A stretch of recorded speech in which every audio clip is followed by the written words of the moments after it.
Today I have the honor of welcoming my friend, Prime Minister Benjamin Netanyahu, to the White House. With this visit, the United States again reaffirms our unbreakable bond with our cherished ally, Israel. The partnership between our two countries, built on our shared values, has advanced the cause of human freedom, dignity, and peace. These are the building blocks of democracy. The State of Israel is a symbol to the world of resilience in the face of oppression. I can think of no other state that's gone through what they've gone, and of survival in the face of genocide. We will never forget what the Jewish people have endured. Your perseverance in the face of hostility, your open democracy in the face of violence, and your success in the face of tall arts is truly inspirational. The security challenges faced by Israel are enormous, including the threat of Iran's nuclear ambitions, which I've talked a lot about. One of the worst deals I've ever seen is the Iran deal. My administration has already imposed new sanctions on Iran, and I will do more to prevent Iran from ever developing, ever, a nuclear weapon. Our security assistance to Israel is currently at an all-time high, ensuring that Israel has the ability to defend itself from threats, of which there are, unfortunately, many. Both of our countries will continue and grow. We have a long history of cooperation in the fight against terrorism and the fight against those who do not value human life. America and Israel are two nations that cherish the value of all human life. This is one more reason why we reject unfair and one-sided actions against Israel at the United Nations, which has treated Israel, in my opinion, very, very unfairly, or other international forums, as well as boycotts that target Israel. Our administration is committed to working with Israel and our common allies in the region towards greater security and stability. That includes working toward a peace agreement between Israel and the Palestinians. The United States will encourage a peace, and really a great peace deal. We'll be working on it very, very diligently. Very important to me also, something we want to do. But it is the parties themselves who must directly negotiate such an agreement. We'll be beside them. We'll be working with them. As with any successful negotiation, both sides will have to make compromises. You know that, right? Both sides. I want the Israeli people to know that the United States stands with Israel in the struggle against terrorism. As you know, Mr. Prime Minister, our two nations will always condemn terrorist acts. Peace requires nations to uphold the dignity of human life and to be a voice for all of those who are endangered and forgotten. Those are the ideals to which we all and will always aspire and commit. This will be the first of many productive meetings, and I again, Mr. Prime Minister, thank you very much for being with us today. Mr. Prime Minister, thank you.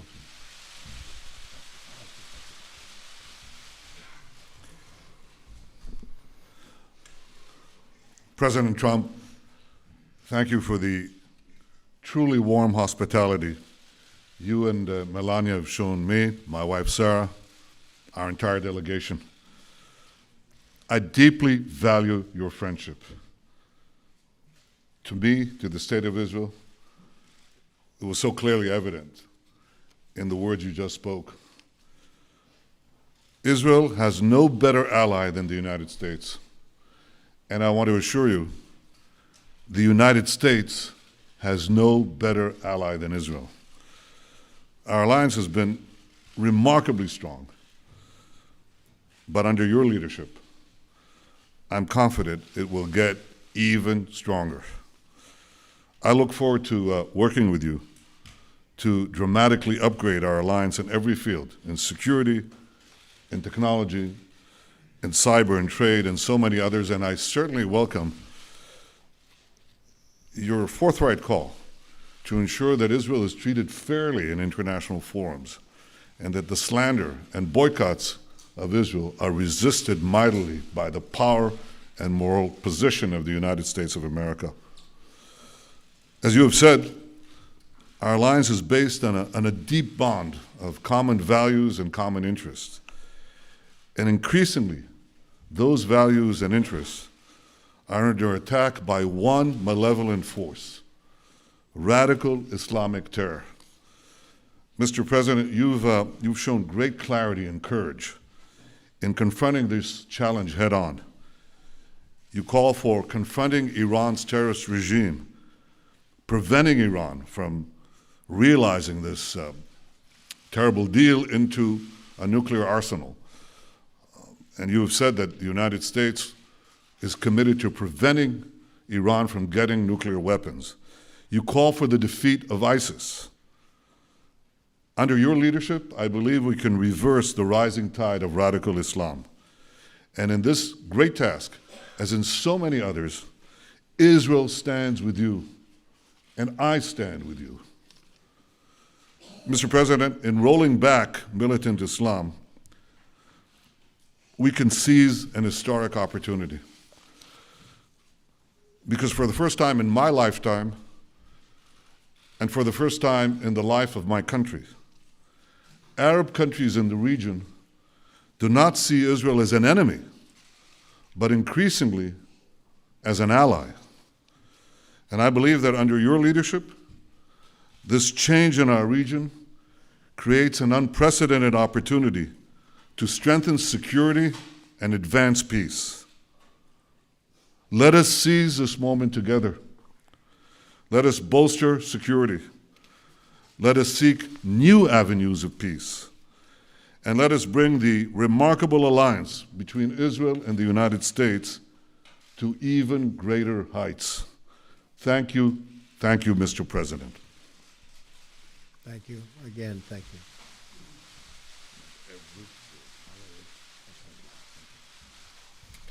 We'll take a couple of questions. David Brody, that's Christian Broadcasting. David?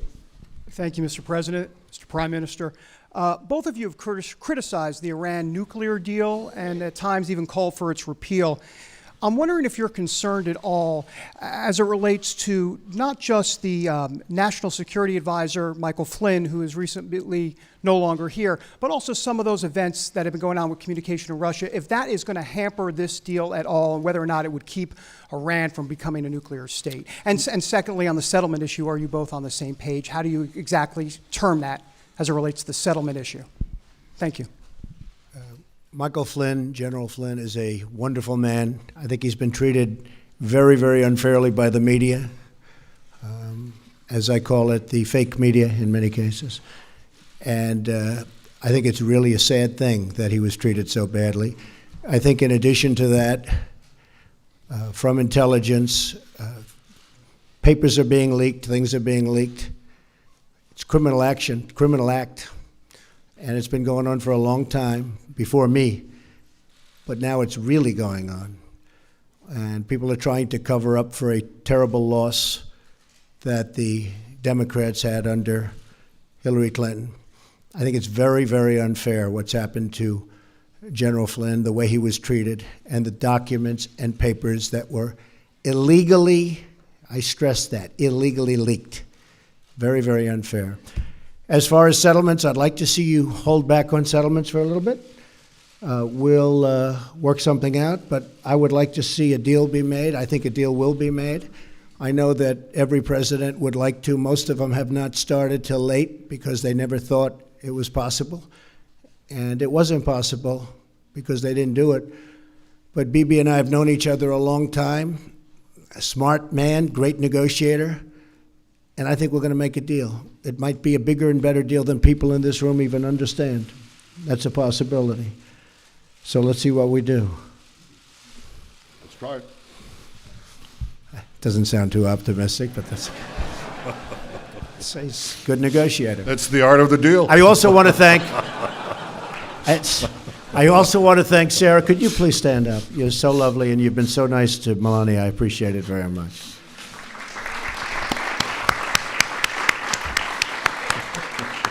Thank you. Your turn.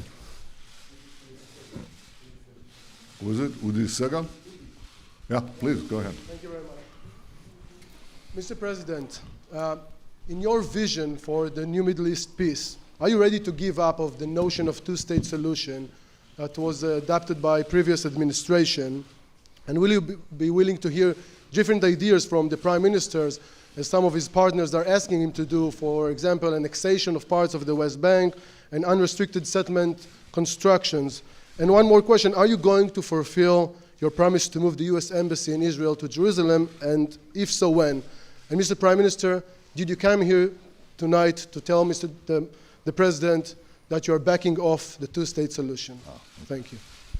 So I'm looking at two-state and one-state, and I like the one that both parties like. I'm very happy with the one that both parties like. I can live with either one. I thought for a while the two-state looked like it may be the easier of the two. But honestly, if Bibi and if the Palestinians, if Israel and the Palestinians are happy, I'm happy with the one they like the best. As far as the embassy moving to Jerusalem, I'd love to see that happen. We're looking at it very, very strongly. We're looking at it with great care, believe me. And we'll see what happens. Okay? Thank you. I read yesterday that an American official said that if you ask 5 people what 2 states would look like, you'd get 8 different answers. Well, Mr. President, if you asked 5 Israelis, you'd get 12 different answers. But rather than deal with labels, I want to deal with substance. It's something I've hoped to do for years in a world that's absolutely fixated on labels and not on substance.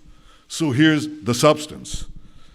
There are 2 prerequisites for peace that I laid out several years ago, and they haven't changed. First, the Palestinians must recognize the Jewish state. They have to stop calling for Israel's destruction. They have to stop educating their people for Israel's destruction. Second, in any peace agreement, Israel must retain the overriding security control over the entire area west of the Jordan River, because if we don't, we know what will happen.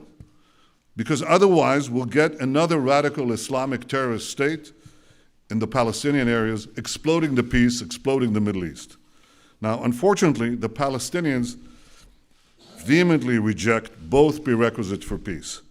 First, they continue to call for Israel's destruction inside their schools, inside their mosques, inside the textbooks. You have to read it to believe it. They even deny, Mr. President, our historical connection to our homeland. And I suppose you have to ask yourself, why are Jews called Jews? Well, the Chinese are called Chinese because they come from China. The Japanese are called Japanese because they come from Japan. Well, Jews are called Jews because they come from Judea. This is our ancestral homeland. Jews are not foreign colonialists in Judea. So unfortunately, the Palestinians not only deny the past, they also poison the present. They name public squares in honor of mass murderers who murdered Israelis, and I have to say, who also murdered Americans. They pay monthly salaries to the families of murderers, like the family of the terrorist who killed Taylor Force, a wonderful young American, a West Point graduate, who was stabbed to death while visiting Israel. So this is the source of the conflict. The persistent Palestinian refusal to recognize a Jewish state in any boundary, this persistent rejectionism, that's the reason we don't have peace. Now that has to change.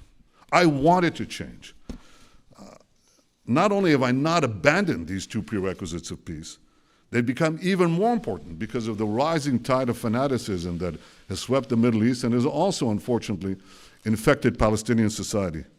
So I want this to change. I want those two prerequisites of peace, substance, not labels. I want them reinstated. But if anyone believes that I, as Prime Minister of Israel, responsible for the security of my country, would blindly walk into a Palestinian terrorist state that seeks the destruction of my country, they're gravely mistaken. The two prerequisites of peace, recognition of the Jewish state, and Israel's security needs west of the Jordan, they remain pertinent. We have to look for new ways, new ideas on how to reinstate them and how to move peace forward. And I believe that the great opportunity for peace comes from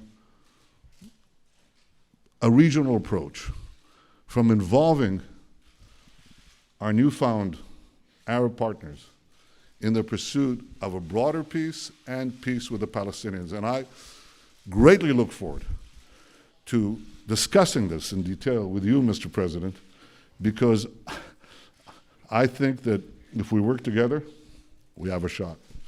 And we have been discussing that, and it is something that is very different, hasn't been discussed before, and it's actually a much bigger deal, a much more important deal in a sense. It would take in many, many countries, and it would cover a very large territory. So I didn't know you were going to be mentioning that, but that's now that you did, I think it's a terrific thing. And I think we have some pretty good cooperation from people that in the past would never, ever have even thought about doing this. So we'll see how that works out. Okay. Katie from Town Hall. Where's Katie? Right there. Katie? Thank you, Mr. President. You said in your earlier remarks that both sides will have to make compromises when it comes to a peace deal. You've mentioned a halt on settlements. Can you lay out a few more specific compromises that you have in mind, both for the Israelis and for the Palestinians? And Mr. Prime Minister, what expectations do you have from the new administration about how to either amend the Iran nuclear agreement or how to dismantle it altogether, and how to overall work with the new administration to combat Iran's increased aggression, not only in the last couple of months, but the past couple of years as well?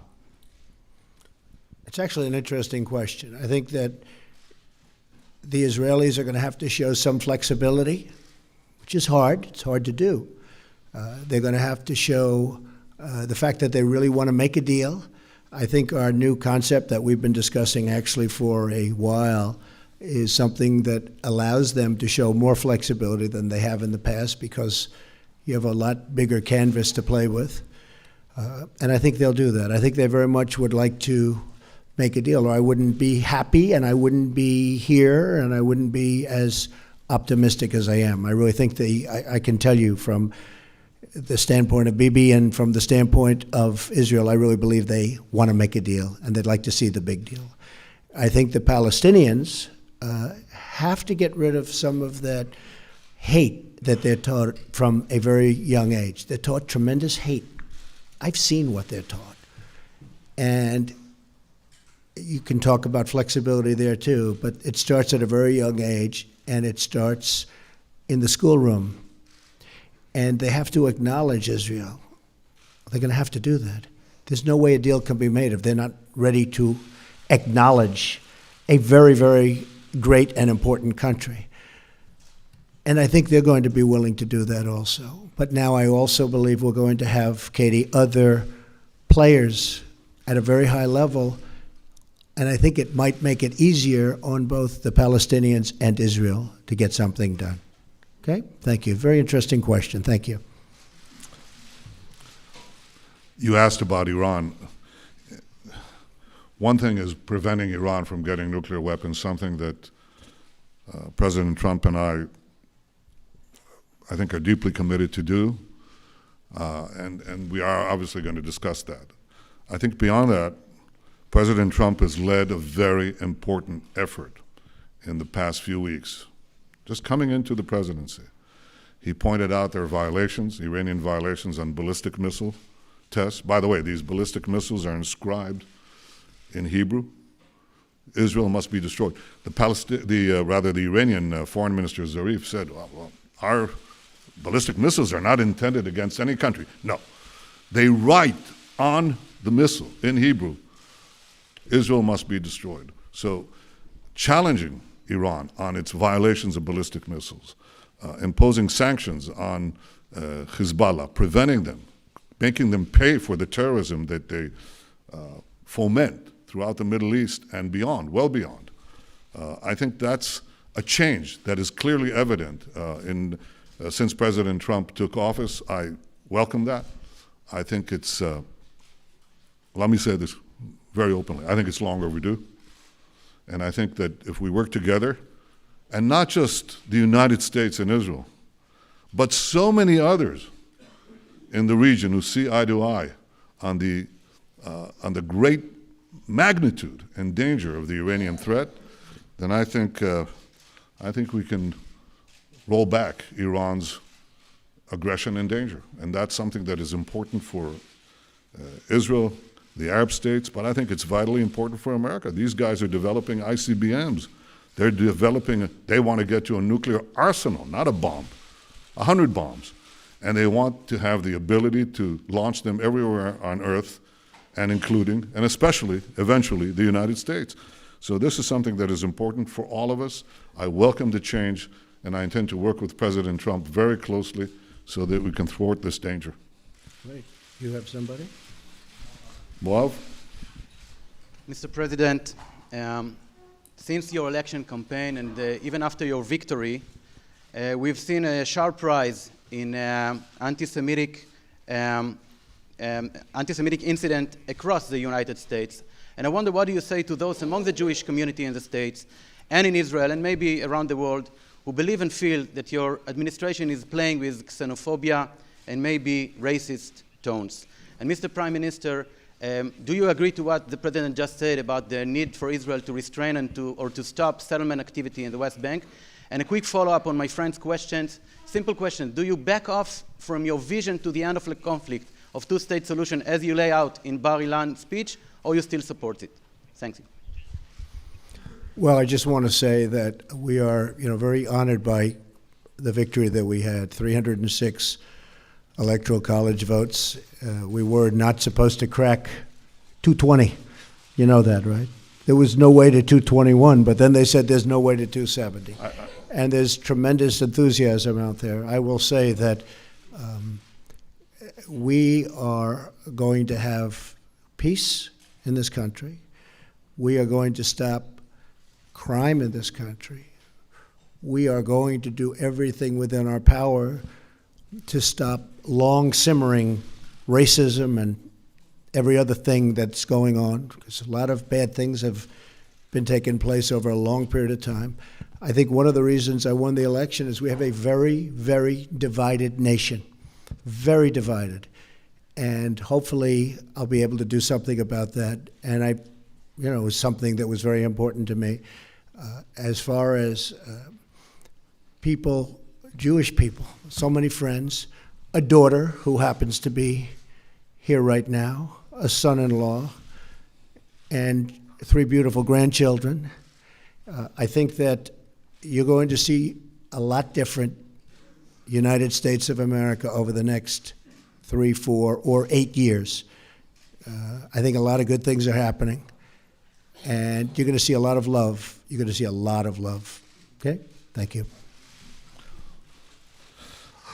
I believe that the issue of the settlements is not the core of the conflict, nor does it really drive the conflict. I think it's an issue. It has to be resolved in the context of peace negotiations.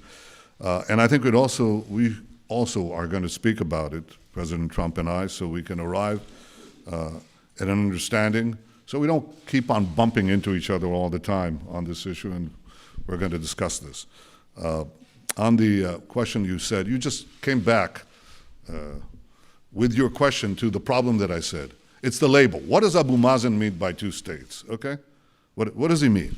A state that doesn't recognize the Jewish state, a state that basically is open for attack against Israel? What are we talking about? Are we talking about Costa Rica, or are we talking about another Iran? So obviously it means different things. I told you what are the conditions that I believe are necessary for an agreement. It's the recognition of the Jewish state, and it's Israel's security control of the entire area. Otherwise, we're just fantasizing. Otherwise, we'll get another failed state, another terrorist Islamist dictatorship that will not work for peace, but work to destroy us, but also destroy any hope for a peaceful future for our people. So I've been very clear about those conditions, and they haven't changed. I haven't changed. If you read what I said 8 years ago, it's exactly that. And I repeated that again and again and again. If you want to deal with labels, deal with labels. I'll deal with substance. And finally, if I can respond to something that I know from personal experience. I've known President Trump for many years. And to allude to him, or to his people, his team, some of whom I've known for many years too. Can I reveal, Jared, how long we've known you? Well, he was never small. He was always big. He was always tall. But I've known the president, and I've known his family and his team for a long time. And there is no greater supporter of the Jewish people and the Jewish state than President Donald Trump. I think we should put that to rest. Thank you very much. Very nice. I appreciate that very much.